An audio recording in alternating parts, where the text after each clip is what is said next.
Baseball Card Junkies TV here. We got Eric, Big Mac Fanatic. Here. And we got Tops 85401 here. We didn't talk about the format of this show before. No, I don't even know if you could call this a show. We're just hanging out. We're just going to talk about cards, drink some coffee. Coffee now, talk later. Okay. So Eric's going to have some coffee, then he'll talk to you guys later. We will archive this. Nate, what are we doing today? Oh, shit, I forgot I had this card. Yeah, I remember you. Yeah. Dude. I love it when, I love when we do rummages like this. I do the same thing. Whoa! Look at this. Today, we are going to talk about something we actually haven't talked about in a while. Yeah. We're going to talk about 90s inserts. Oh, man. Yeah, and this card and is parallels. Like, dude, how did this card get a 7? It looks so crispy. Oh, anyway, don't overthink it. Oh, man, I guess like I just had a box here. I just figured, well, I'll just show off some of my 90s inserts. And then I just pulled this card out. This card is sick, though. It's a longevity from Leaf Rookies and Stars. I believe it's a 98. 98. Yeah, this is the first year they did the longevity. But I love it because it's one of those bookend cards numbered 50 out of 50. Ooh, it's too bad it's not number 1. I know. Yeah. Well, really, there's 49 copies of this card. For those who don't know, I just mentioned that number 1 is actually a 1 of 1. Yeah, because it uses more of a refractor hollow foil finish instead of a metallic or a foil finish. It uses They are good looking. I think Ben has got the 1 of 50 on this one. He sure does. So now we got the bookends of this card. And Eric has got some fire. We went to a local card shop today, and Eric brought this box, and I don't think anybody in the card shop besides Eric and myself had seen any of these cards before. In person. And one of the kids working there, Alfonso, one of the guys that works there, he looks over at his coworker and he says, "Have you ever seen these cards?" And he's like, "Well, when were these made?" Back in the 90s. The kid's like, "Well, I was born in 02, so no." Yeah. So it's weird. This guy's like into cards, but he doesn't even know about 90s cards, which blows my mind. Well, just to think, right? I mean, look, I'm going to be honest.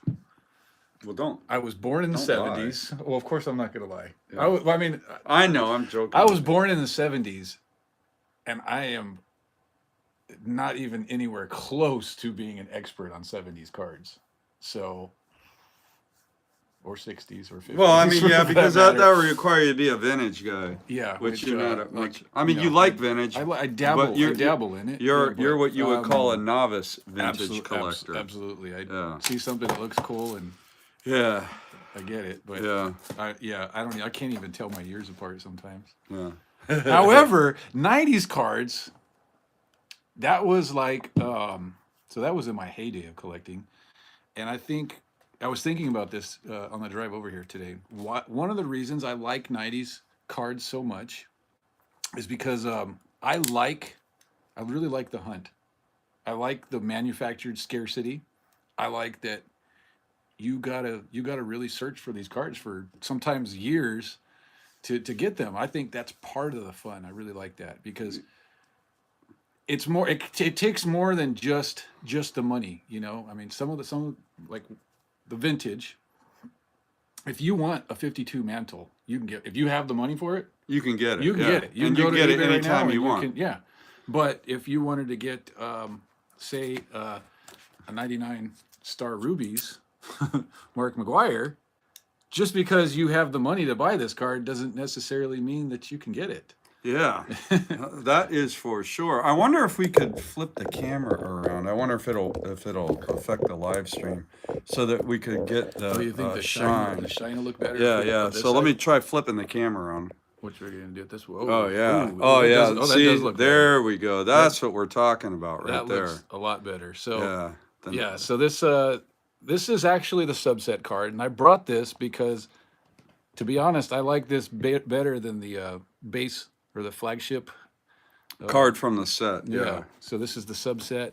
They're also numbered to 50, so just as rare, but So I mean, that card, what you're saying is there's a good chance that even if you had the money, you wouldn't be able to acquire. Well, you'd be Yeah. able to acquire. It just might take a while. Yeah, exactly. I think if you had the money and you put on bounty, that's like one of those cards. A lot of the '90s collectors use the term bounty. You got to put a bounty out for the cards. So I've been tempted to do that on a particular card that I'm looking for. So we got sticks and seams up in here. Mike, what's up? Yeah, man. So I know Mike appreciates cards of this era. So I'll show a few off. I just happened to grab my graded box, so I'll show some of my graded ones. And so here we go. Man, look at that. That's like the card that started it. It's Yeah, the the shine. card. Look at all the etching. Look at that shine. Damn. Look at the wristbands and the batting glove, how it just pops. I also like the way that the boxes were actually, were they numbered? Or they knew exactly how many they printed, and from the boxes, or like they knew how much they printed. They were able to figure out how many. Yeah, there's 261 because they knew how many cases they produced, or 241. 241. And I think it was one refractor per box. I believe it was one refractor per box. Yeah. So Eric, you can show off something else.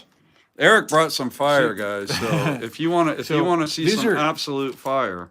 These are, what I did is I went to my showcase and I didn't bring any one-on-ones or anything like that. I grabbed literally just cards that were in the showcase. Yeah, they're some of my favorite looking cards.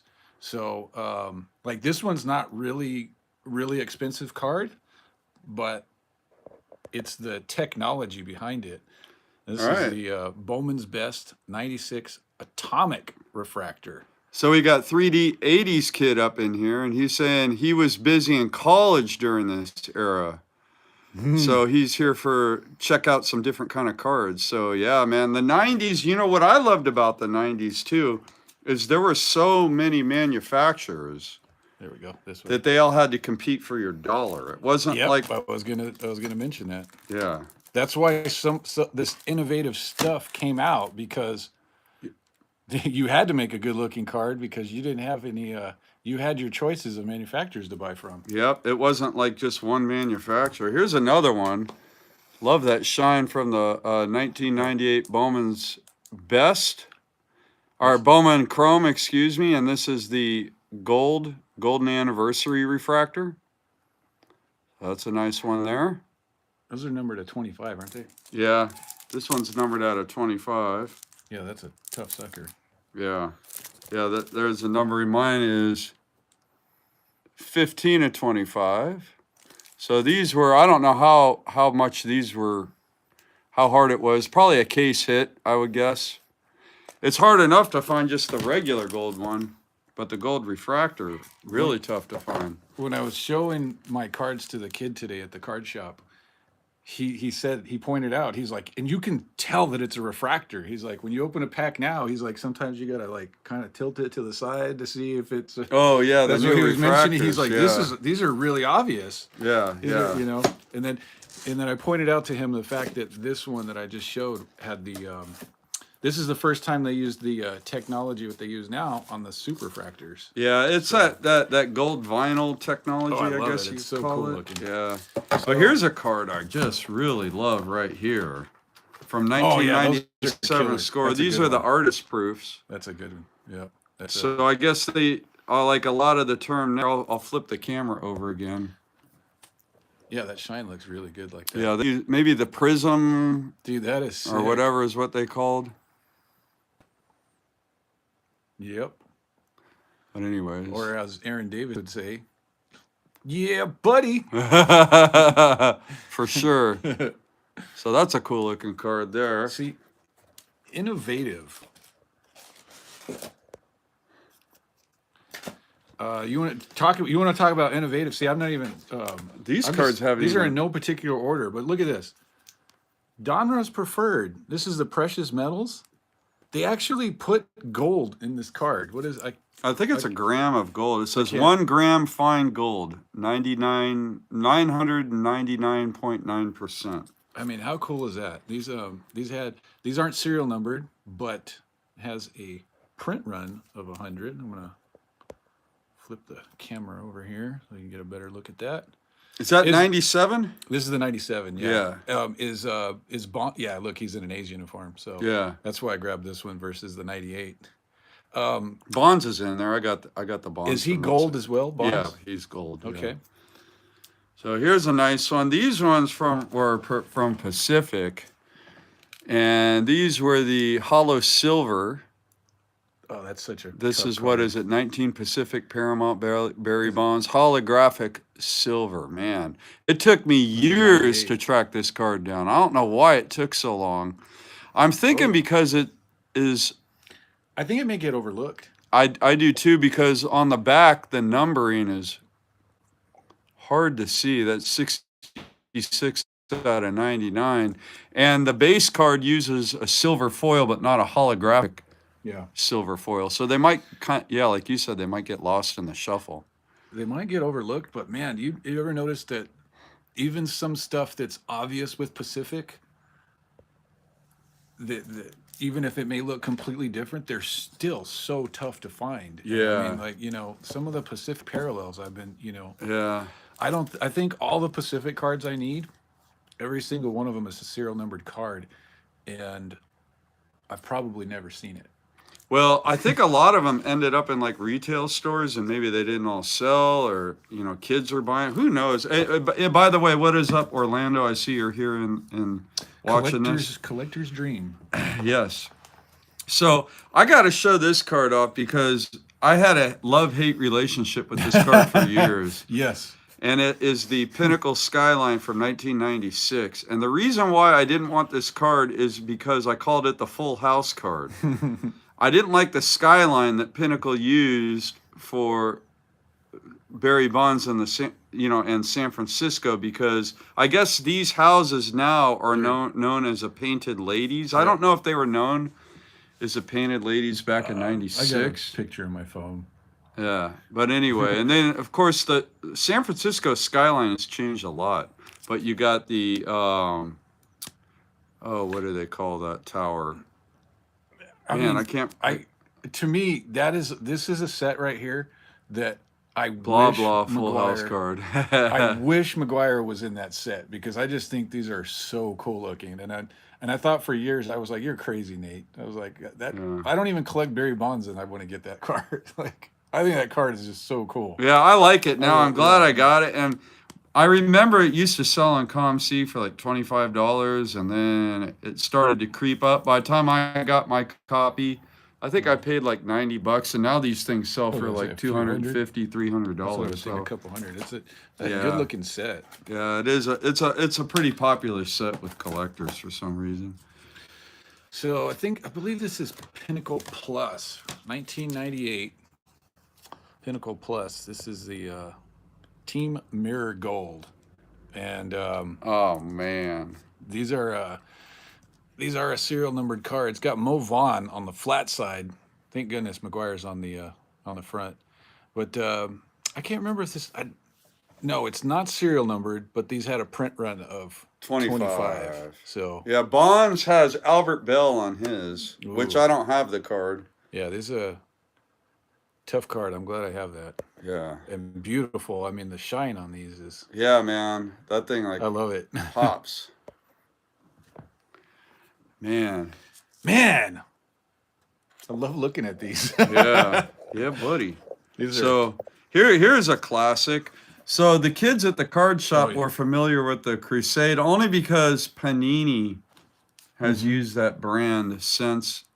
I guess Panini bought the Donruss name, and so they use Crusade in some of their insert sets. But here's a 1998 Green Crusade, and Eric is gonna one up me real quick. I'm not trying to one up you, man. That's not what it's. But mine's in a PSA holder, so you can really see the shine. Yes. All right, move over. And here we go. Now, the reason I wanted to show this go ahead and show your serial number. Well, mine's number 23 out of 250. Anyway. And what I wanted to show here was this is actually the executive promo. So somebody in the high up executive branch at Donruss owned this card at one point. You can see it's XX out of 25. So I have the pack issued one too. It was funny when I was showing these to the kid at the card shop. He asked him. I said, which one do you like? He's like, man. He's like, I like these two the best. I said, that's funny because they both use the same technology. Because he was talking about this card. Oh yeah. I said, yeah, those two cards that you should. And I believe this is. I could be wrong, but I believe this is the only time that Donruss Limited exposure. Yeah, this from is it Leaf Limited? This is the Star Factor. I'm gonna turn this around. This is the Star Factor. Man, look at that shot. These had a print run of 40, and I think one of the coolest things about these cards is you get a double-sided card with a cool picture on the front and back, and it's refractive on both sides. Yeah, that card is just. And one of the things. It's the bee's knees. Years ago, you told me this, Nate, and I thought you hit the nail right on the head when you said that this technology was like liquid metal. And I was like, yeah, that's the perfect way Doesn't of it look like it? putting it, because it just. Yeah. But yeah, it is actually the same technology that they used on the Crusades. And on the prize collections. Yes, I would. So yeah, and maybe I'll have to pull out. Well, do I have some? I didn't bring Oh, any I don't prize have my collections Donruss today. here with me. But I can show some cards if you want to pull it out. Okay, yeah. So here's cool. one here. These are pretty awesome cards. because these came out of those Pinnacle Inside packs. And if you guys aren't familiar with that, there were a couple of years where Pinnacle were putting their packs of cards inside a can, and you had to use a can opener to open the cards. And the Pinnacle Inside on 97, they had a die cut. So the die cut was here. It kind of looked kind of like, I don't know, what would you call that? Kind of like teeth. Yeah, like a razor or teeth or something like that. Yeah. And they're just sick. Yeah, in fact, yours is like a 9, isn't it? Yeah, I mean, I looked for this card for a while, and the first one that became available where I was able to pick it up was a PSA 9. And I remember when I bought this card, I bought it for I think $95 or something on eBay, and I was like, oh man. And now it turns out, fast forward a few years, it's a great deal. Yeah, that's But I love that Pinnacle Inside. You know what I've heard of the story on those is I have a friend that claimed he opened 2 cases that did not pull one of those. Were they, what do they call, Frankenstein cases, or were they factory sealed? You know what? I don't think I asked him that. This was years ago. Yeah. He said he opened 2 cases. Now I do remember how the cases used to come. I remember this from my old LCS, and they were like the soup cases. So it was just kind of like a box. I mean? Huh? Yeah. And was it 12 or 24 cans in a case? I think it was 24. Were they double stacked, or was it 24 flat? I don't think so. But I'm also talking, we're going back to 1997. Yeah. So I remember seeing them like stacked like that. Like he had quite a bit at his shop. Man, you had to bust out a can opener to crack your cards open, man. Just imagine I have that. some unopened cans.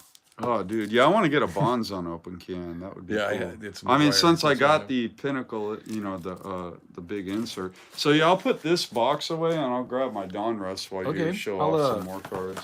Let's go back to innovation. This will be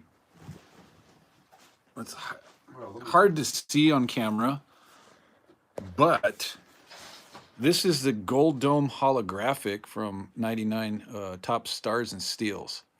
Now, they called it the dome because, well, you're not going to be able to see, but it kind of has like this like clear gel type of cover on top of the card, and it's a little tacky. But the shine on these is just like, You gotta take it's it out of the case. it's like, you know what? For some reason, I don't have a sleeve on this. I couldn't believe that. Man, I'll have to give you one. I got them at the house. I just don't know why I don't have it. Oh, look at that. It's stuck to the penny sleeve. Let's see if that looks a little better. Ooh, oh my gosh. Look at that. Yeah, man. These have some of the best shine out of out of the 90s inserts. That's unbelievable. Man, they don't make them like that anymore. No. No, they don't. And, okay, so these do not have a stated print run, Nate, but what would you say? There's probably less than... I think it was like one a case or one a box or what. However they did it. If I had to guess, Probably about 100. I don't even think that. They didn't even make that much of that product, huh? I would say 50 or less of these, and I base that judged on other similar types of cards, serial numbered to 50. So you'll see this card about. Well, there's two of them in this room right now because I own one. Yes, you do. Yes, you do. Yes, yes. But I say 50 because you'll see this card about every other year now. Okay. So yeah, maybe around 50.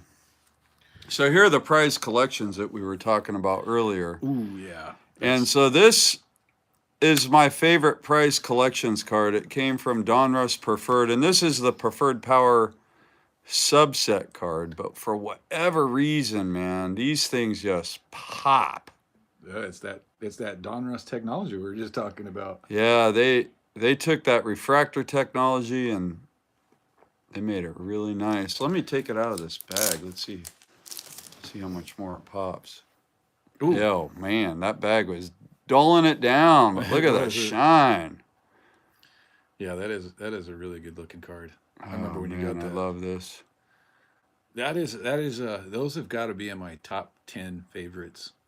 These are not numbered, but they have a print run of 55, and PC means prize collection card number 135. So reason why it says 185 on the top is because in the Donruss Preferred set, this was card number 185, but these are called Donruss collections because what Donruss did in 98 is they got all their different brands and they took maybe 20% of the cards within each brand and then they made a completely different product on a different card stock called Donruss Collections. So that's why it has the number 235 in the Donruss Collection set, and then the parallel was PC or prize collection. Yeah. And that's what all that numbering means. But that card is just sick. It was Man. kind of because the base cards are chromium. Yeah. So it was kind of like a Topps Chrome. Exactly. Like it was like if they were to, like Topps later did something similar and they only did it for a year or two. Remember they called it Topps Fusion? Yeah. And they'd use but they didn't use the same card. They used the same set, but made a different card for the Fusion. Yeah. But something similar to that. Yeah, those Donruss killed it with those though. That one that you just put back to. They did, man. Here's another Donruss card. This one, these are cool. And this is one of those if you know type of deals. So this is a Power Alley die cut from 1997. This was an insert set. But if you look on the back, you see it says, if you don't know any better, you'd think this was numbered to 4,000. But the die cut will tell you that only the first 250 are die cut.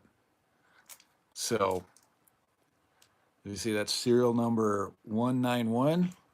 I mean, it's obviously a die cut, but I think it was cool that Donruss did what you call Easter eggs. Yeah. Now, were you aware that that's not the first time they did that Easter egg? Right. They did that in '96 too, correct? Yeah. But if you'd like to see it. Oh, I'd love to see it.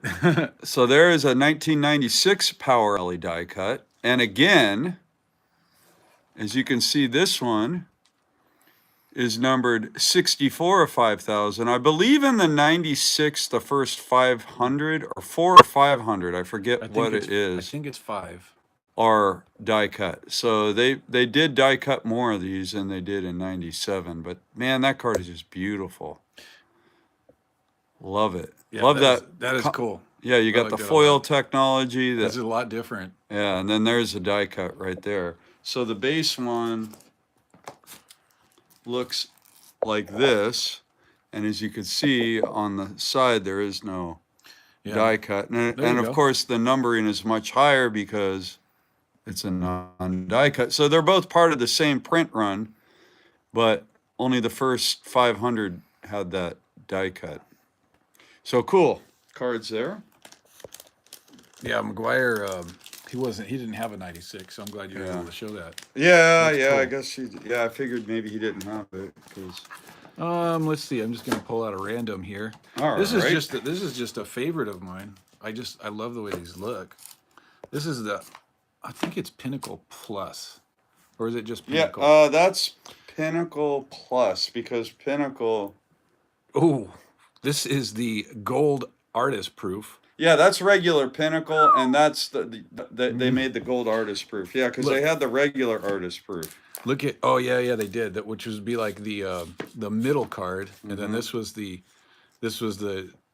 harder to find serial number to 100, I believe. There Then it they is. made a one of one too, which I Oh saw the yeah, I've bonds. seen a couple of those, not of different players, but looks wise, this is definitely one of my favorites. And luckily, I got this before the '90s boom, so it wasn't terribly expensive. I think it would go for a lot more now, but.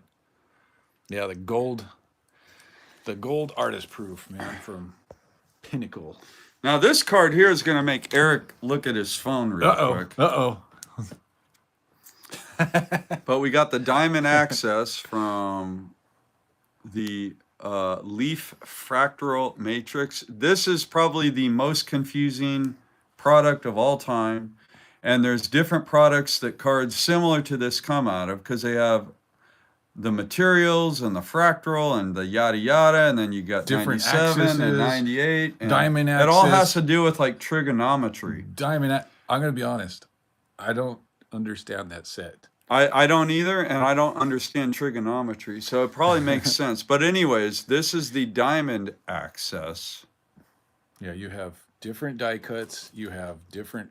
Yeah, I mean, even some. yeah, of them you are got the serial Z numbered. axis, the diamond axis. There's a Z axis die cut. I mean, these things are, and then you got the fractal materials, which is a whole different. See, it looks like Mac and Very have the same ones. Yeah. Anyway, these things are very cool, and Eric is now going to. Nate was saying that I was going to check my phone because I actually missed one of those on eBay last night. I do not have the diamond access number to 50. Yeah. Well, I had to tease you about it because. I must have just missed it by minutes. I got on eBay and Yeah. I tried to hit the buy it now, And it was gone. and it said this item is no longer available. So So I don't have that one. This one, I'm going to pull out. man, 90s cards are just great. So this came out of a magazine pack. Mm-hmm. Do you remember magazine packs? I do, yeah. And I did not know that about this particular card until, I'm going to be honest, I would say within the last 5 years I learned about that. Okay, yeah. I knew that they were very tough to find, Yeah, but I didn't know that they were only available in magazine yeah, packs. So, I mean, yeah. it makes sense. They're not serial numbered, but it has a print run of 100. Yeah, it does have a print run on the back. On the back of that. It says 1 of 100. Yeah. Basically saying 1 of 100 printed. It's not number 1 in a print run of 100. Here we go. This is I'm gonna show something that you're always talking about. Oh man! About how you all know how Nate is a refractor junkie, and I think this card is one of those that really shows why Nate likes the '90s refractors so much. What he calls the etching. Basically, I call it an outline, refractor outline, but just the details they put in these cards. I mean, this is cool. I mean, they got the dual picture. They got Mac over here fielding. I love that. Well, and look at all the etching. I mean, look at his pants. Look at his back pocket. Oh no! I mean, the His whole thing. shoes, This is yeah. These are killer cards. Now, it's the Fortune 15 refractor, and you see right here. Yeah, those are tough to find, man. Yeah, this one took me a while to get because they in about about 5 years ago or so, we had a couple of guys who were besides myself trying to get this card, And so I stayed out a couple of those auctions while I let them two beat each other up. Yeah. And I waited for the price to come down years later, and I got mine quite a bit cheaper. Here's one. A lot of 90s guys like this that collect Donruss Elite, and these are the prime numbers. This is the red die cut. Primary colors. The red die cut. Those are a little confusing, to be honest. Well, the each color has a print run of 1,000, right? So the red that's not die cut is numbered out of 975, and then the die cut is numbered out of 25, and so forth and so on. Oh, they did the okay. I did not get that until so they did the same thing with those that they did with prime numbers. Well, no, because it's a completely different print run. See that this one's numbered 11 out of 25. It's not part of the same print run. But like here, I'll show you the whole. I got the whole set. Yeah, but I just don't understand. Like, dude, you don't understand. Take for instance, I have the gold non-die cut that's numbered to 25. Right? Yeah. But in this case, the red is numbered to 25. Yeah. So all told, you got 1,000 reds, right? You got 975 non-die cut and 25 die cut. Now, it's not like that with all of them, because the blue has a total print run of 250. The non-die cut is 200 and the die cut is 50. And then the gold has a total of 100. And on this one, the die cut is actually the more plentiful one with a print run of 75. And then the non-die cut is numbered out of 25. So I guess that's why it gets a little confusing. That's why I was confused. I'm trying to figure out why this one's die cut versus on the other two, the rarer card is die cut. Yeah, So that's just how they did it. Yeah. Well, Donruss like to do that. I think it was really. I just wish I understood it. I love that Donruss did that because I don't think you come across as many deals as you used to back in the day, because I think more people are aware of some of the stuff that they were doing, but it's hard to say. But I think it's fun. Yeah, it is fun to know. Like you have to, yeah. But anyway, when you talk about 90s cards, you gotta, you gotta know what you're selling and buying. I'll be right back. Okay. I'll let you run. I'll keep everybody entertained, or I'll try to, anyways. Let's see. What am I gonna show? Hey, baby. How are you? Let's see. Here is one.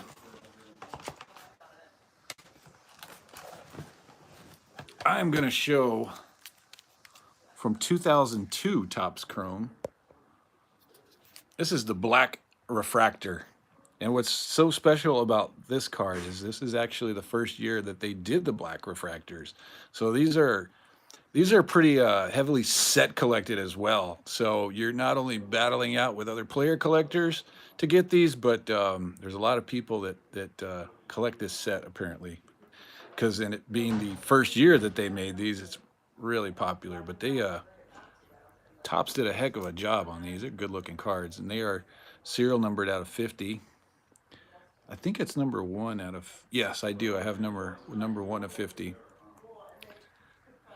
But yeah, man, that is, I saw it wasn't a brand new black refractor, but a few years back I saw one, and they are not nearly as good as when they started those in 2002. Let's see. Who's in here with us right now? Who's hanging out? Let's see. So recently, Nate and I were talking about there was a recent sale of the Barry Bonds version of this card, and I kid you not, about a week before this auction happened, it was actually when we were at the National, Nate had been talking about how there has been like a resurgence in popularity with the 97 gold embossed refractors from Topps Finest, and these are man, these are they just put everything in this card, and they are killer looking because we've got they've got the deckled edge, it's embossed, and it's got probably my favorite refractor pattern. I like the I don't know, checkered or Atomic refractor pattern. yeah, but it's my they changed the atomic refractor pattern over and over, but I think this is my favorite. Yeah, what do they call it? Building blocks now is what building blocks. Is that what they're calling it? Well, or yeah, but the building blocks tend to be bigger. Like this is the building block. Is that the same? Yeah, it is. But that one's a little bit more. Look at how much cooler it was than back in the '90s when they put more. Now, where's your Bonds? You can show that because it's almost like a completely different card since Bonds and Mac were in. Oh yeah, he was in the gamer or the. Yeah, it definitely looks better than this. That is cool. That's a cool card. Don't get me wrong. Yeah. But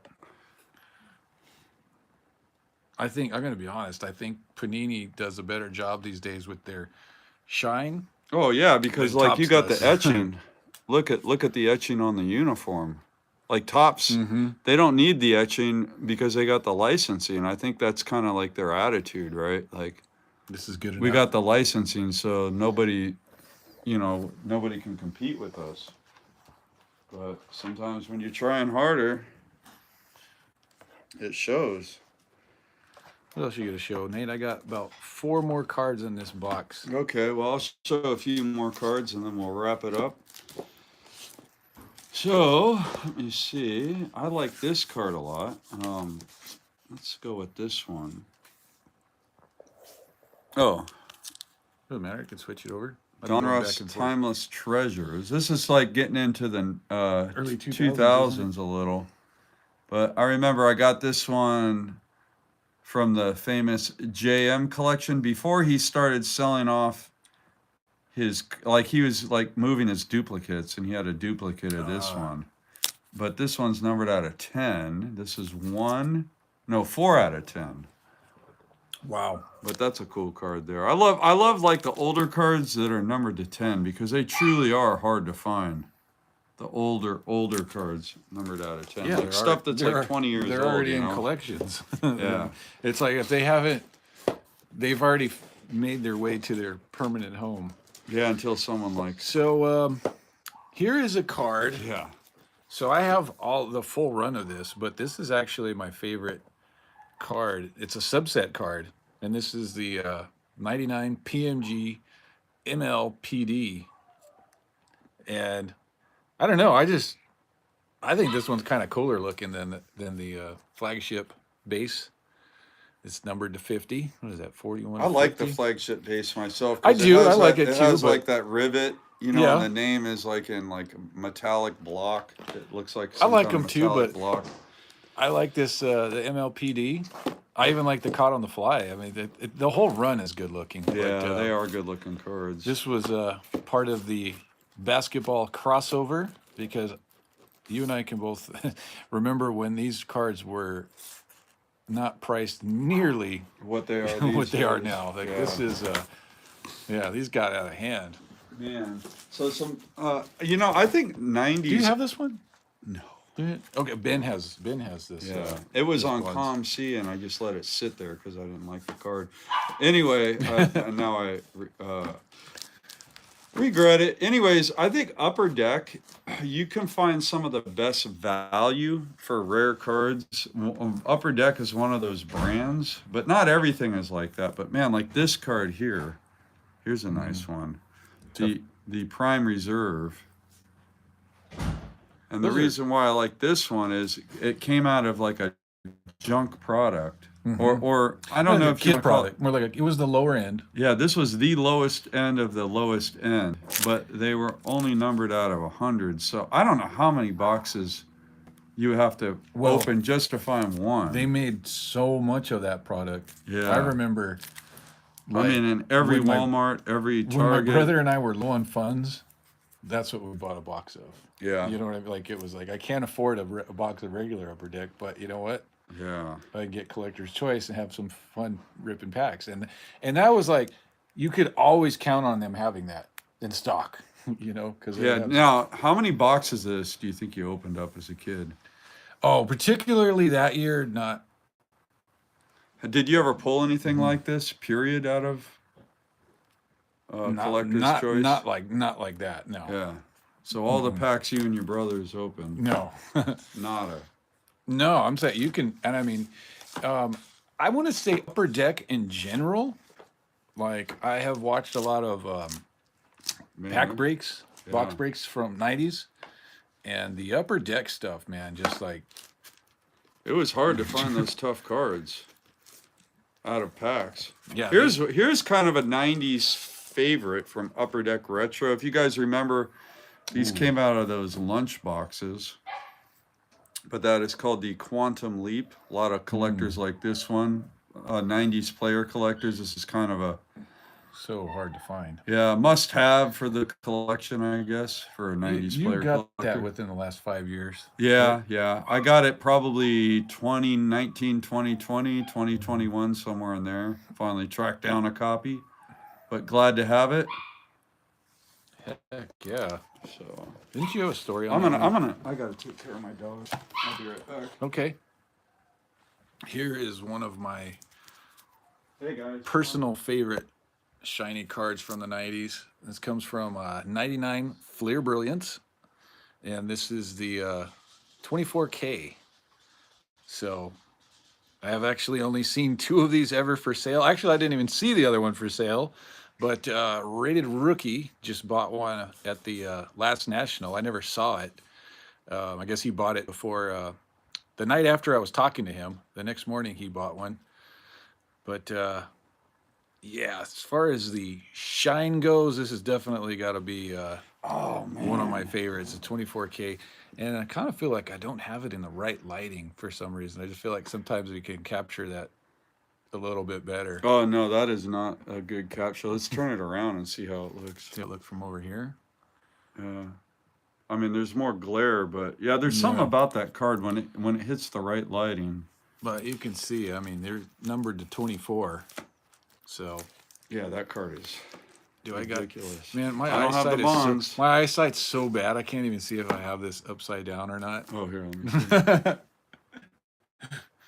Yep, you have it. All right. There we go. Numbered out of 24. Man, that card is so sick, dude. So they have a middle parallel of those. I think it's just the regular gold. Is it numbered 99? Yeah, yeah. And this got like a mirror finish, but like, not the gold hollow. Yeah, it's kind of like a chromium card, but it's not. I got the Tony pretty cool. Gwynn and the Barry Bonds of the middle one. Okay. Here's one that I don't know. This, I mean, like Upper Deck just made the coolest stuff. Like this one right here.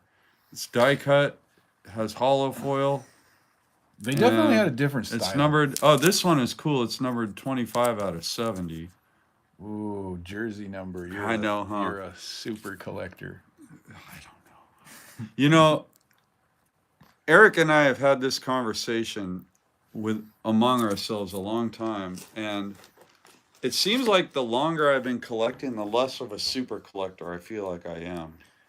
And when I was more of a novice collector and I had, let's say, 2,000 unique Bonds cards, I thought I had the biggest Bonds collection in the world. And I was an absolute monster super collector. Mm-hmm.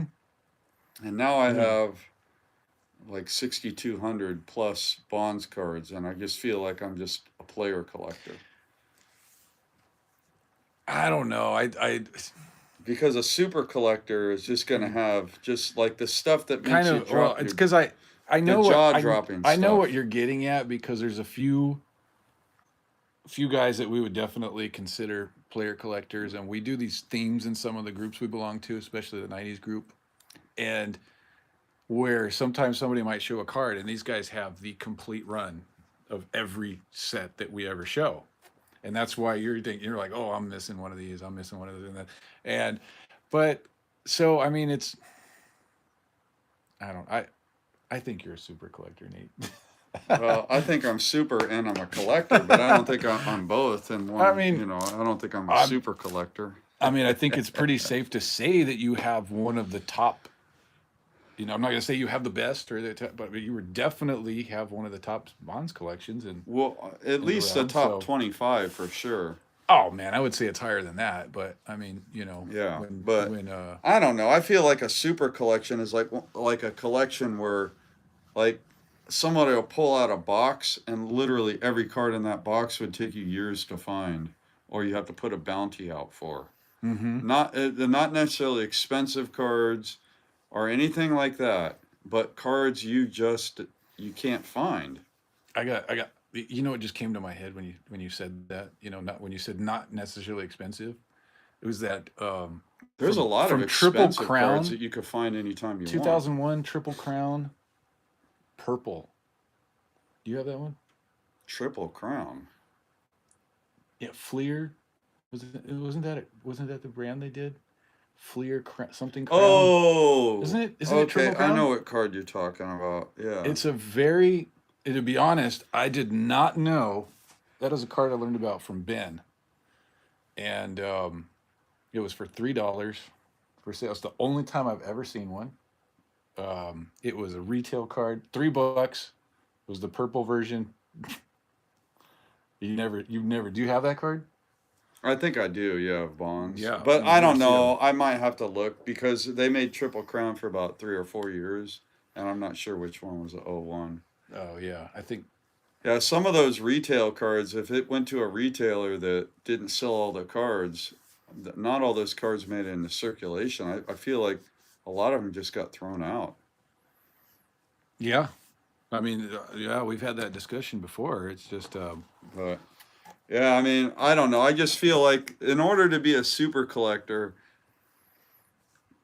you have to have cards that it takes more than just money to get a hold of it. It takes it's a I feel like you good have to combination of. have like a network or a community of people that helps you find these cards, and you have to be the go-to guy when like one becomes available, and somebody in the hobby is going to know that you're the one that's going to pay the most for it, and it's going to, there's a bounty out for it, hmm and you just have to have numerous examples of cards like this, like stuff that just never sees the light of day.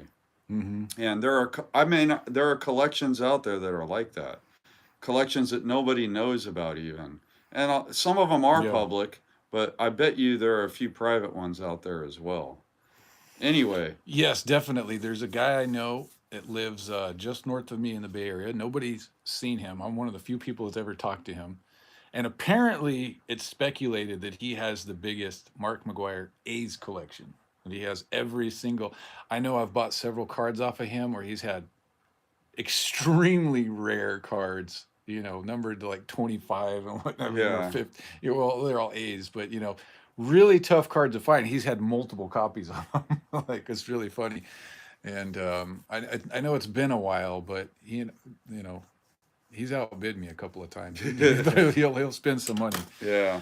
Well, but so that's why I think there's like player collectors, and then there like for something to be I super, I it don't know. has to I be guess I guess I exceptional. guess It I get can't be like run of the mill, I like guess even like nice '90s inserts. Like I guess this I card, I mean, it doesn't make I mean, it's not that hard to find. It's numbered to 100. I guess I don't worry about it because it's not something I strive for people to I don't worry like. about I'm it I'm either. so proud of my collection Oh that if no, you you think I'm a should super be. collector or not, I don't.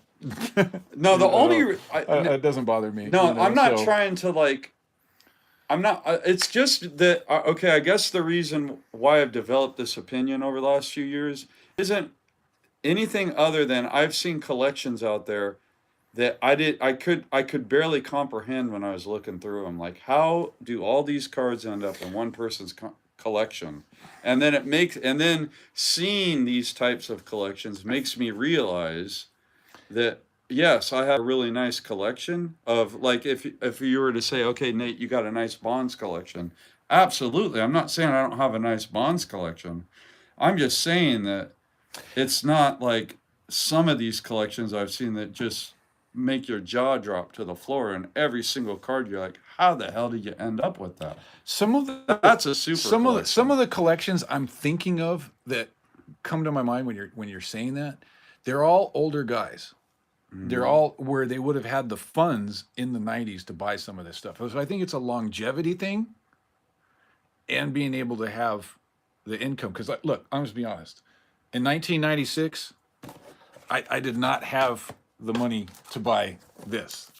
Yeah, yeah. of course. Or did I ever even see this card? But if somebody, perhaps in their 40s back in 1996, would have. What do you think that would have sold for back then? It probably would have sold for a lot, just because they didn't have the internet back then. So yeah, it's probably would have sold for $1,500, $2,000. only because there was no internet. Because yeah, God, back in the 90s, you never saw rare cards, just because the only way you would see them is if you went to a show and a dealer happened to have a rare card, or you go to a local card shop and a dealer happened to have a rare card. But that never happened. I never saw any of these in any of my LCSs at the time. I never saw. I don't remember seeing them at those blue, either. Red, gold. eBay changed everything, because then the entire marketplace became available at at one place, right? So if you take the guys like you remember that guy that was like in his 70s selling his Griffey collection a couple years ago? Mm-hmm. You know, remember? Well, okay, so yeah, so if he was in his 40s or 50s during the 90s and he had that type of income, you know what I mean? And you're buying everything as it's coming out, you know what I mean? While packs are, while product is being broken, I mean, of course, somebody like that who can afford it, versus somebody like me who was in fact a Mark McGwire player collector at that time, but like, let's face it, I didn't know this at the time. I had no clue, but like when I got back into collecting in the late 90s, early 2000s, I was a novice collector. And I didn't even know I was a novice collector. I thought I was like an expert, knowledgeable collector. But I think that collectors did, but before, and I'm talking about before the internet. So I kind of stopped collecting after the 1990 season. I might have bought stuff like once a year between 1991 and 96. And I'm talking about singles. I didn't buy any packs. And then 97, I started to collect again. So between 97 and like 2000, when all these rare cards were starting to be produced, there was no internet really. I mean, there was a very limited internet. eBay wasn't really around. I remember the first auction site I actually used was Yahoo Auctions. It wasn't even eBay. Right. And then I heard, eBay? Oh, okay, there's two. So then I was using both for a while. And then, of course, Yahoo Auctions kind of folded and eBay took over. But before there was the internet, and when I got back into collecting, I mean, I remember seeing cards numbered to 500 and thinking that is like one of the rarest cards ever made in the world. Dude, back in like 98. Dude, I remember when the why am I drawing a blank? I don't know. The Donruss cards, the number to 10,000. The Elite. The Elite. Wow, I was like, why can't I think of that name? I remember when those came out, numbered to 10,000. Dude, I didn't see the McGwire for years. Yeah.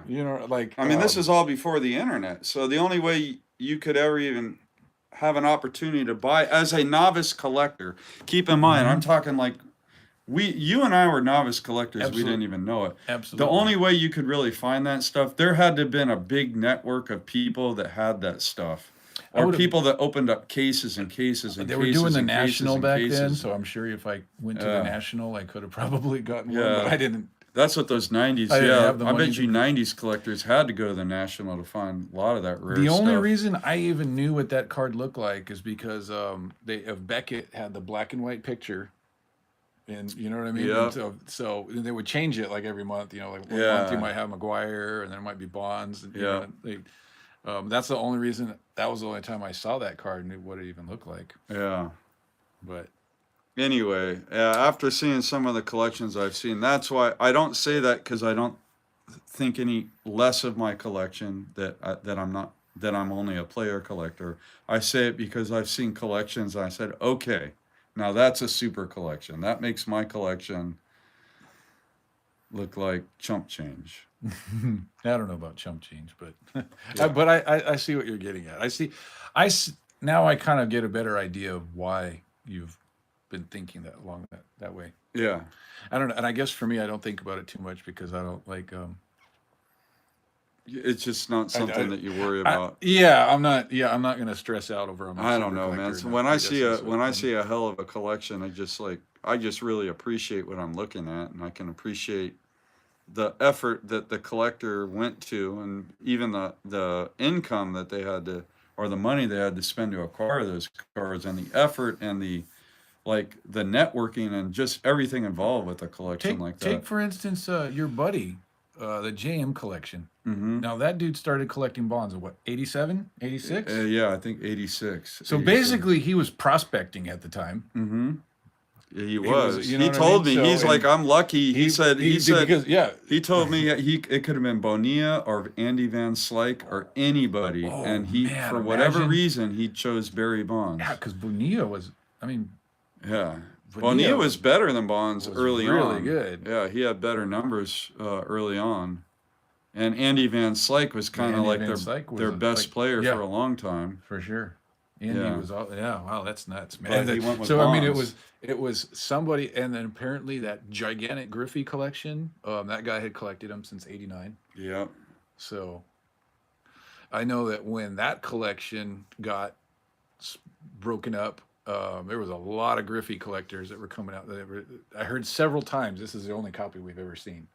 When they were looking through When his they- when they were- collection. yeah. Now And- that and was we were a talking super about, collection. and we were talking about some big heavy hitter Griffey guys that are spending like Yeah. the big bucks were, Yeah. you know, So getting- even the big heavy hitters get blown away sometimes. Like Yeah. they'll be like, "Holy crap! I didn't." Yeah, that was like now I know it actually that was like exists. that was how, yeah.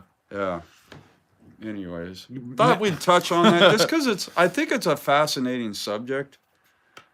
Yeah. I remember when I We first we started could watching. probably do an entire episode just on that. Yeah, it's a fascinating subject. Just like, where does your collection lie in the world of collecting?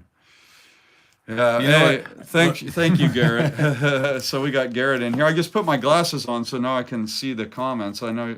Luckily for me, and I've actually said this to some dealers sometimes when they come out with like silly prices, and I say like, okay, dude, it's Mark McGuire. It's not King Griffey Jr. You're asking a little much. It's not 1998. Yeah. Like if this card right here was a King Griffey Jr., there's no way I would have that. I mean, what would this be, like $100,000 card if it was Griffey? I think it would 50,000? I be don't like know. I would value it about 70. I know Bond sells for 70, yeah. So 20.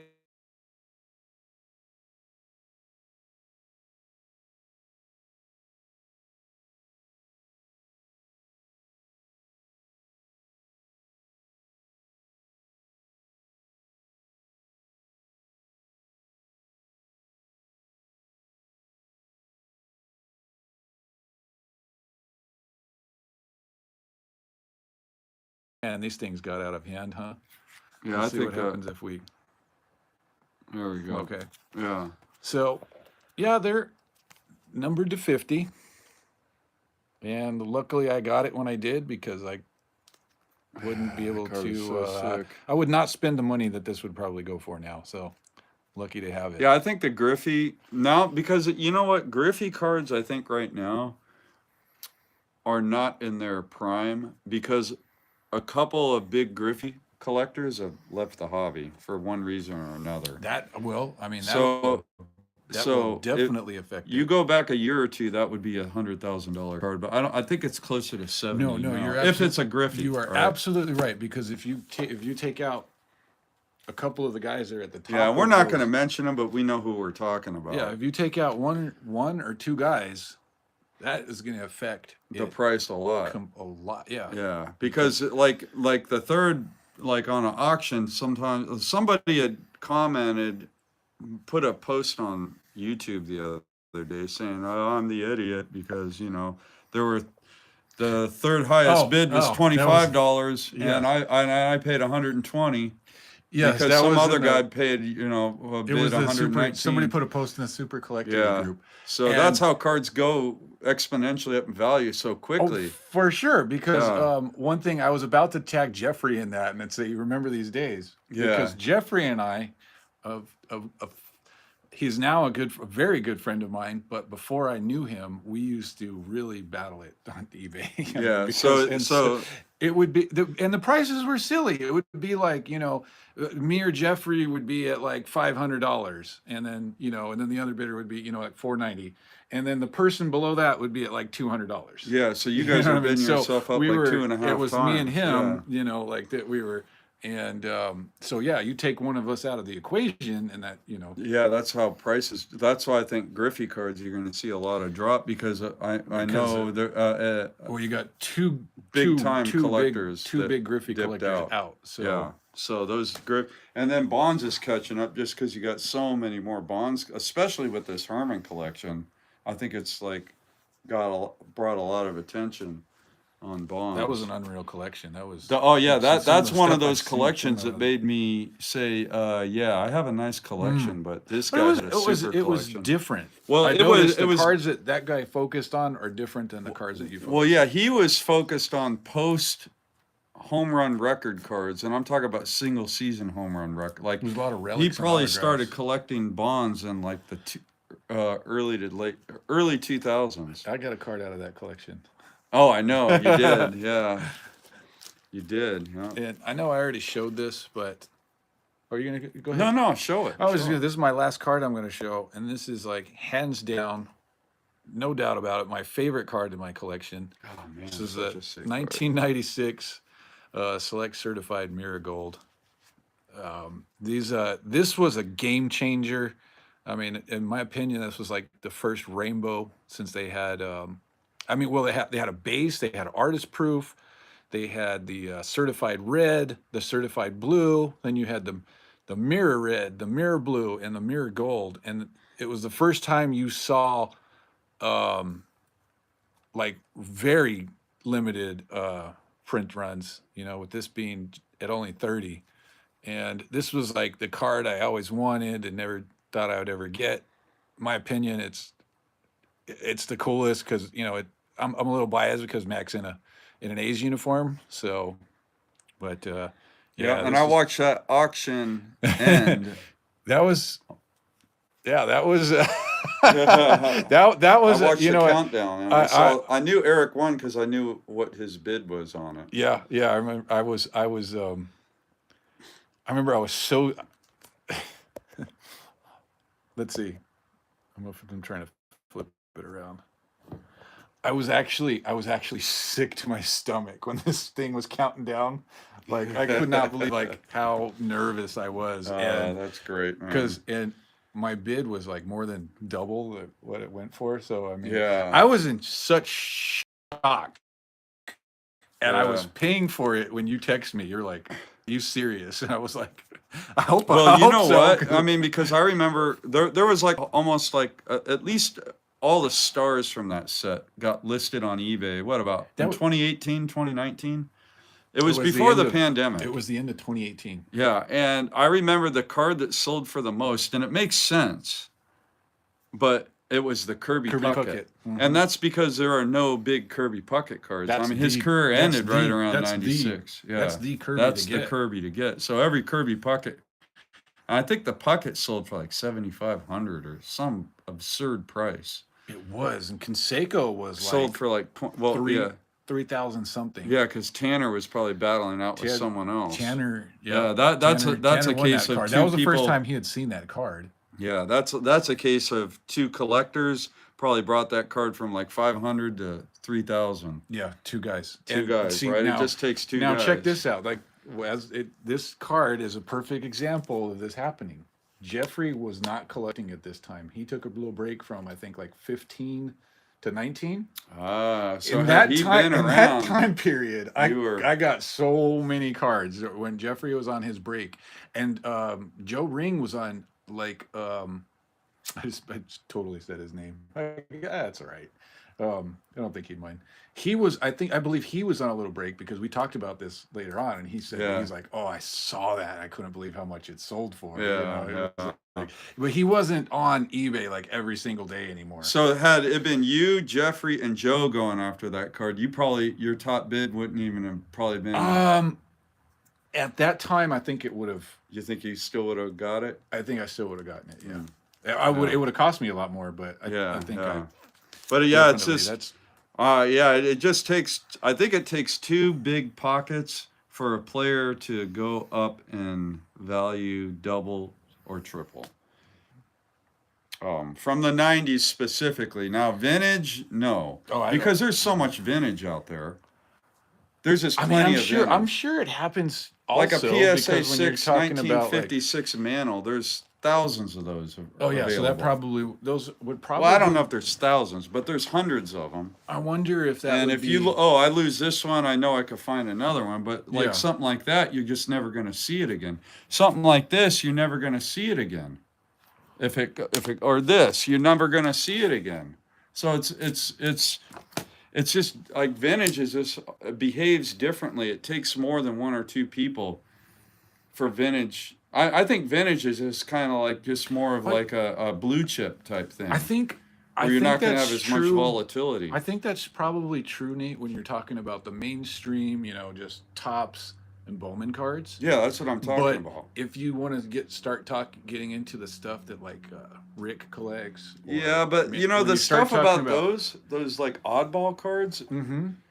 Okay, like if you get two people that want to collect rare oddball maze cards, maybe I could see it having. There's gotta be a. But I don't think it does like the '90s. Still, I just don't think it does. Where it only takes two big pockets to change a player's. Like for example, like one guy that's like extremely undervalued right now. And two collectors would bring all his cards out of the woodwork as A-Rod. I mean, if you're a novice collector and you want to collect like one of the all-time greats and you don't want to pay any money, just collect some Alex Rodriguez. Sosa sells for more than A-Rod now. I think there's enough Sosa collectors out there. He's starting to pick it up now. I guess a lot of A-Rod collectors have gotten out of it, huh? Oh, he is one of the best all-time hitters. Yeah, I mean his stuff. I mean maybe like the super duper rare stuff is affordable, but not affordable. Here's a perfect example. Remember not too long ago, Greg Maddux was very undervalued. Oh yeah, he was super cheap. I mean, like he sold like a semi-star. Yeah, that was very weird. And then a couple more, like about two more collectors came in, and Maddux is not cheap anymore. Yeah, I mean, I think he sells for at least what McGuire sells for. Yeah, so you know what? It's in some cases he sells for a lot more, and then that's why I was talking to you about how McGuire will even outsell some of the Bonds Pacific cards, and I feel like perhaps there's more completionists with McGuire than there is, like, say, what do you think this is valued at? 30,000 for Bonds? Yeah. Yeah. This is probably like $7. This is probably a $5,000 card for McGuire. Yeah.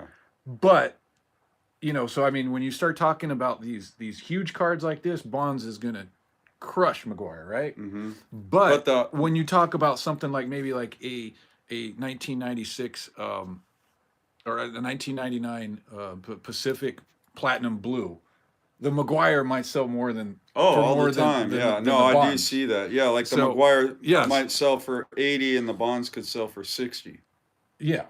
All day long. McGuire might sell for $150, but it's because I think Bonds will sell for 40. Yeah, and you see that a lot. So I think it's the completion. Maybe there's more McGuire completionists. Is my theory on that? Yeah, based on the way that and then there's a lot more high-end Bonds collectors than there are McGuire super high-end collectors. Yeah. And all the McGuire super high-end collectors are also completionists, from what I know of in the McGuire community. Mm-hmm. Yeah. So it's like, yeah. Anyway, Yeah, it's man, I love this hobby. hobby. The I love hobby. looking The at hobby, baseball man. cards, man. That was fun, I huh? love collecting like a variety of things so that I'm not super focused on one player. Like we went to the card shop tonight, right? Oh yeah, And I'll show you guys what I picked up. we had a blast. We had I mean, I spent $10, right? I got all these cards for $10. I'm gonna take them out of the top loaders. So I got this cool show. Hey, Otani. Ooh, you know, I like dollar cards. I mean, because I just like to collect. And then people might say, Nate, why the hell you know, did you get a Sergio Romo refractor? I laughed when I saw that was in your. Because I like Sergio I know. Romo. And I okay, know. he's not in a Giants uniform, but you know what? This card's Yeah, you really like Sergio. kind of a color match with the Mariners, so why not, right? So I bought that. That made me crack up. Yeah, good. So then I bought this nice foily Otani. Cool card there. Probably, because I need it for my binder. Thought this card was cool. It's a numbered post-career Griffey, but it's cool. Give you that 1990 Donruss feel. Oh, I wonder if he's got the reverse negatives. I know McGuire does. Yeah, I don't think so. That one's numbered out of 400, so I figure what the hey. And then this card just is sick. Look at that shine. What do they call that? If anybody knows what this pattern's called.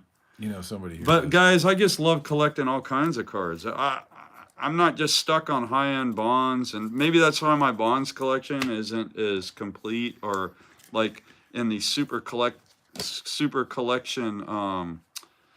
category, in my opinion, because I go off the rails all the time. I mean, all the time. Pink Velocity. Pink Velocity, yes. Yes, Jake, thank you. That's a cool Griffey, though. Or no, that's a Trout. Oh, okay. That would be a real, is it?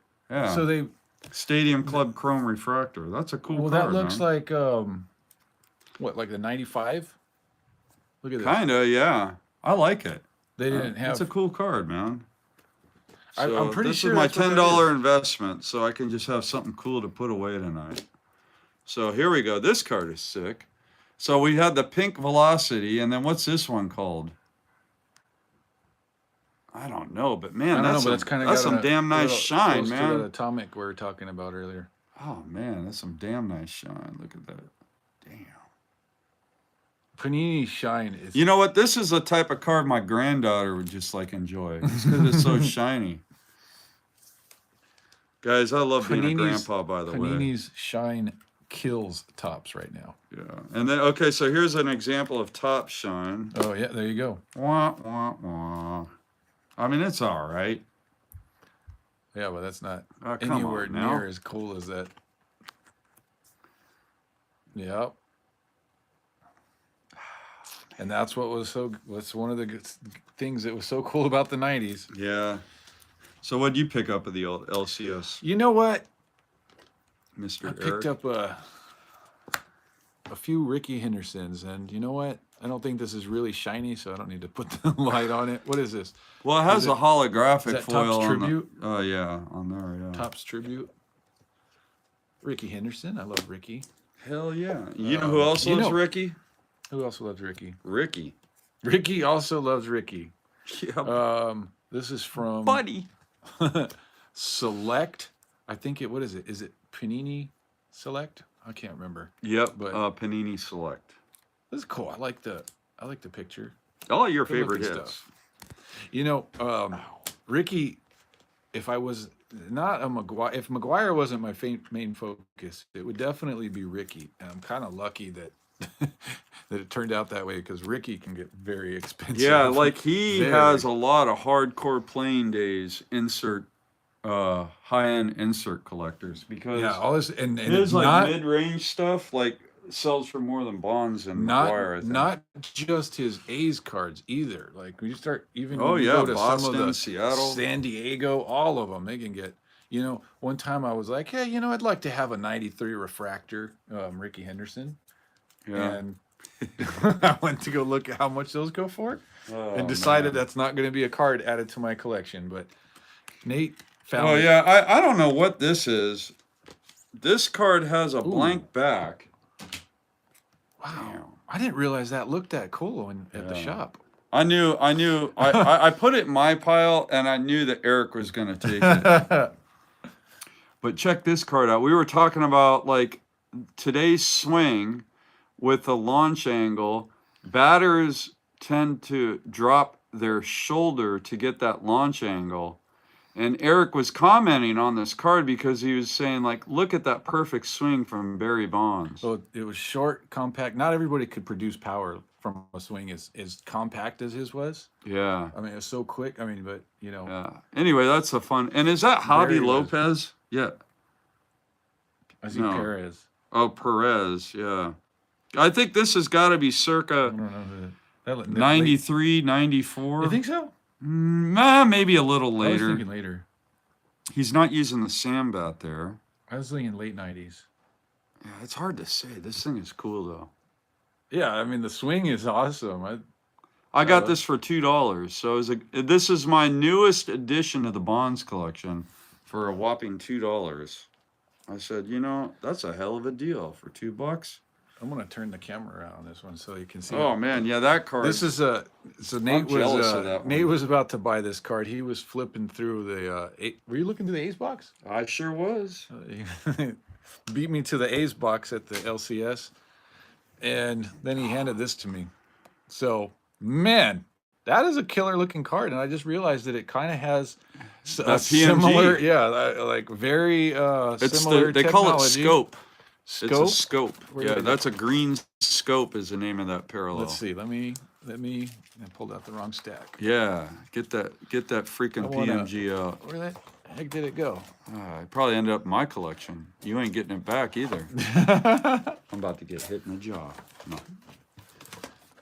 Where is it? Okay, how the heck did I just? Uh-oh. Eric lost his.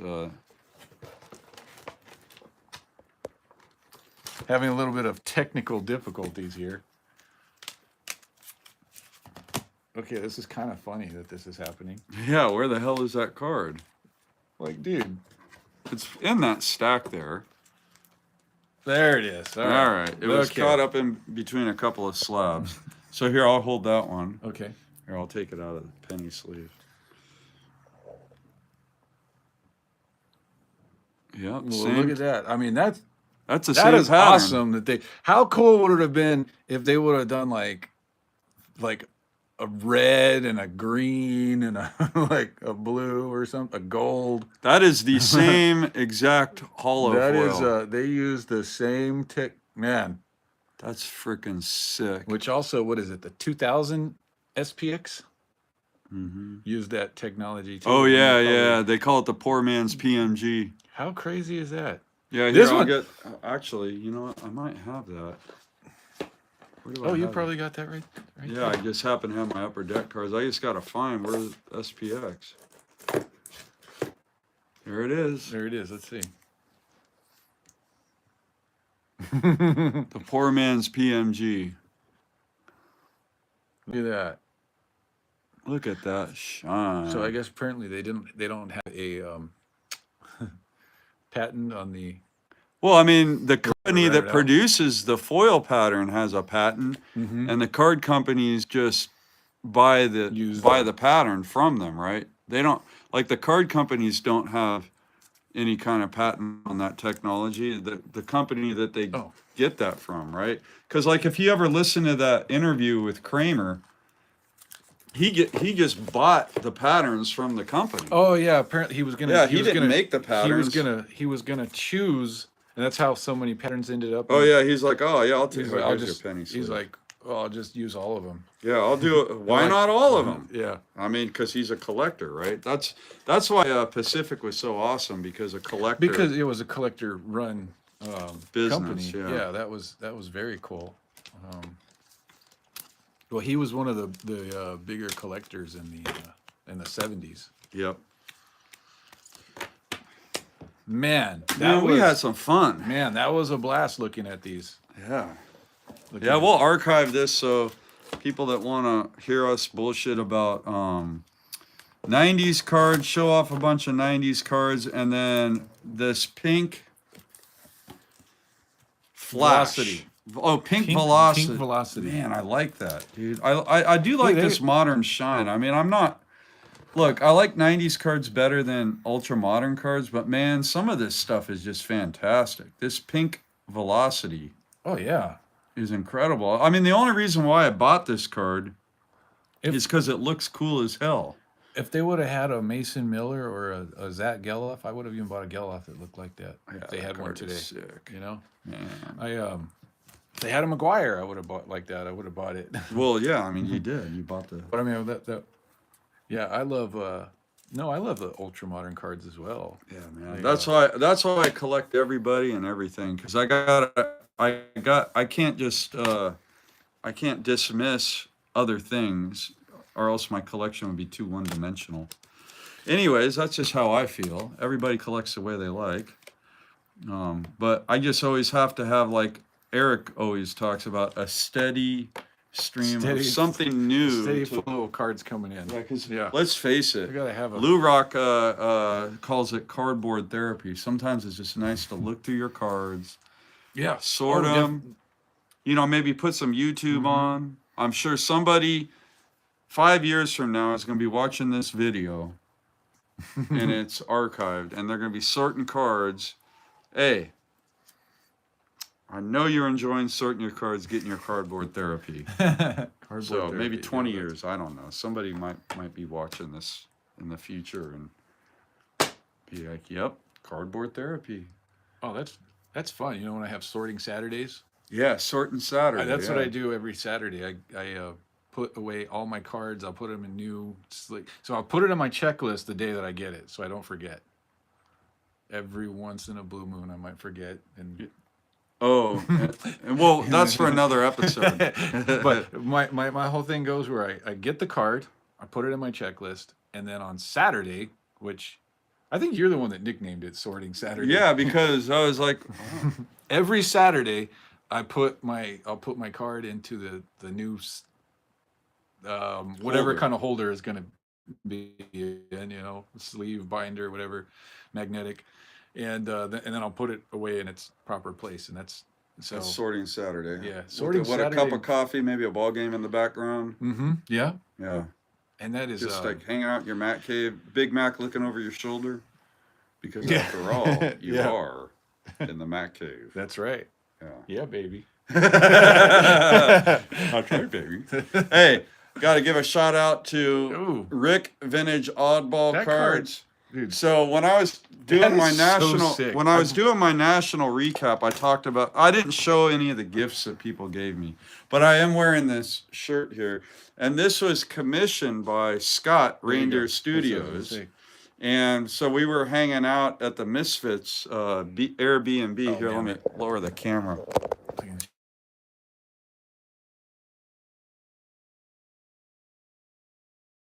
Rick was wearing this shirt, and I commented on it, how awesome it was. And then next thing you know, he asked me what size shirt I wear.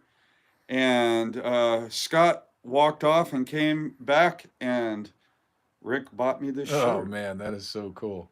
Coolest shirt ever, man. That was a blast. Yeah, at that their was a house fun- that night. guys, That was, yeah. Yeah, that we're was- already we already got plans for 2025. Yes. So we'll see you there. Yes, we're going to. Yes, we will be at the National for sure. Yeah. But yeah, going to the Misfits house, that was man. That was an evening. That was a great investment of our time that evening. We had a absolutely. great I mean, time. I bought cards. Did you buy any cards that day? Mm-mm. I bought cards. Cards were given to me. We were watching baseball. We had the Red Sox and Yankees game on. That was so good. That was Went fun, in and there were extra innings. plenty of Red Sox and Yankee fans Yeah, there too. yeah. So, and they were getting along. They were staying at an awesome place. Yeah. And then Rick. And then I asked Rick. I'm like, I know you got some cool stuff at the show. I'm like, he's like, you want to see it? I'm like, yeah, I want to see what you got. And I love talking to Rick because he is he's just got so much knowledge of cards I've never seen, and he knows all about them and who's in. Yeah, all hence his YouTube name, Vintage Oddball Yeah. Cards. and So he can I tell mean, you a lot about that. you know, I mean, Yeah, you bought a card off of Don, right? Field of Dreams. Yeah. Super cool guy. I'm so glad we got to meet that guy. Yeah, we had fun with him. Heck We yeah. actually witnessed Dylan Double D Vintage Baseball Cards like not being active at all, but awake. That guy was so tired. Yeah. He was just sitting down, laying down, and he didn't do anything except just like space out and maybe look at a few cards. Well, he was probably still on Hawaii time. Yeah.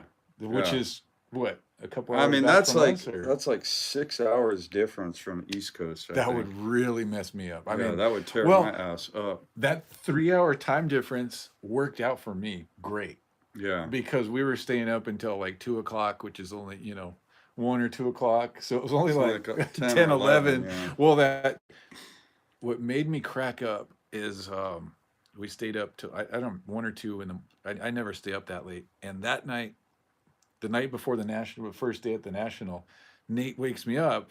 The national starting at 10. He's like, Eric, it's 9 o'clock.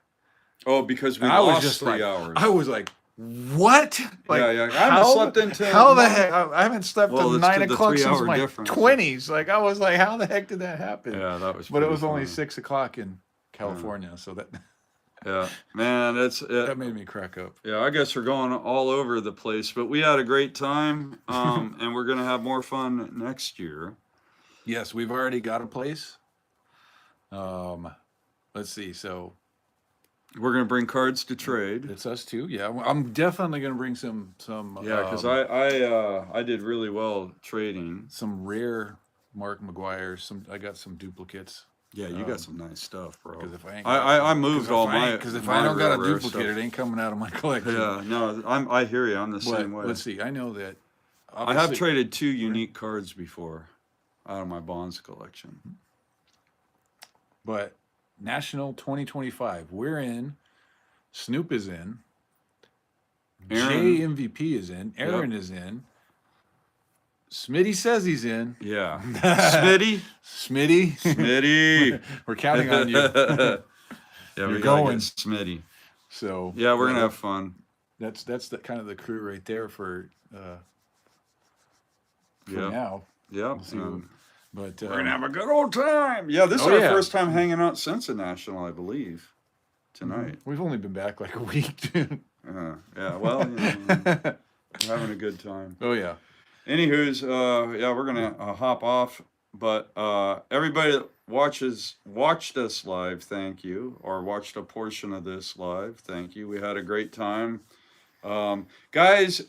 People that are watching this archived or people watching this live right now, if you have any ideas for something that you would like Eric and I to talk about, please comment in this video, because we love getting ideas, but we don't always Oh have. man, I'm late.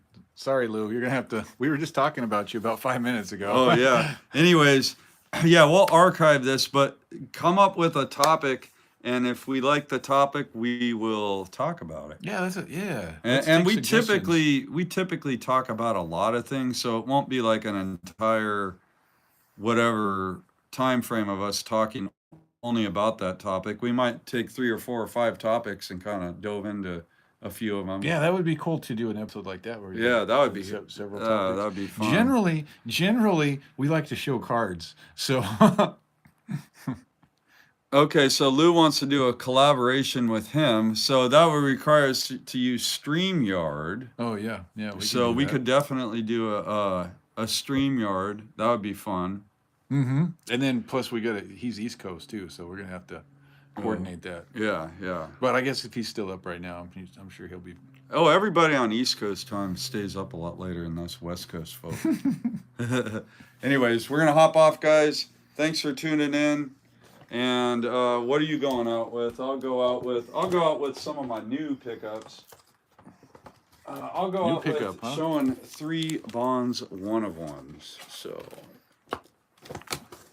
3 1-of-1s. Oh, And a numbered to 50 Mac PMG. PMG. There we go. Happy collecting.